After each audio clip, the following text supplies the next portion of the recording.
హన్మకొండ సభలో ప్రతిపక్షాలపై నిప్పులు చెరిగారు సీఎం రేవంత్ రెడ్డి. దమ్ముంటే అసెంబ్లీకి రావాలని కేసీఆర్కు సవాల్ విసిరారు. డ్రామాలు చేస్తున్నారని కేటీఆర్పై మండిపడ్డారు. గుజరాత్కు గులాంగిరి చేస్తున్న కిషన్ రెడ్డికి తెలంగాణలో ఉండే అర్హత లేదన్నారు.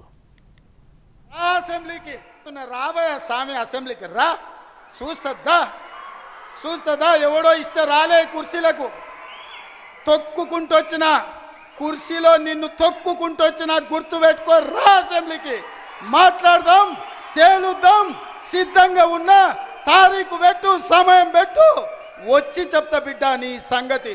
ఇదా తెలంగాణ కోల్పోయింది చంద్రశేఖర్ రావు. నేను నిన్ను అడుగుతున్నా, ఆడబిడ్డలకు ఉచిత బస్సు ఇస్తే తెలంగాణ కోల్పోయిందా?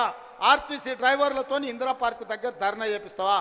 నీ కొడుకు ఆవారగాన్ని ఆడికి పంపించి వాడు కాక్యాంగ్ చేసుకుంటాడు. వాడు రామారావా నాకు అర్థం కాలే. కాక్యాంగ్ చేసుకొని ఆటోలో తిరుగుతా ఆయన ఆటో రాముడు అయిపోతాడంట. కొంచెమన్నా సిగ్గుండాలనే. తెలంగాణ సమాజం ఏమనుకుంటుందని ఇంత సిగ్గుసేరని తప్పిపోతారా 10 నెలలకే?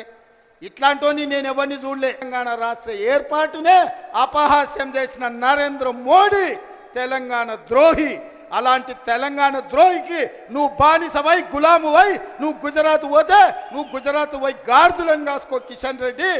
ఈ తెలంగాణలో ఒక్క నిమిషం కూడా నీకు ఉండడానికి అర్హత లేదని నేను చెప్పదలుచుకున్నా.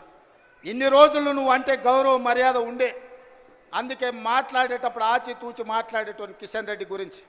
కానీ కిషన్ రెడ్డి మీద ఉన్న గౌరవం నాకు 100% పోయింది.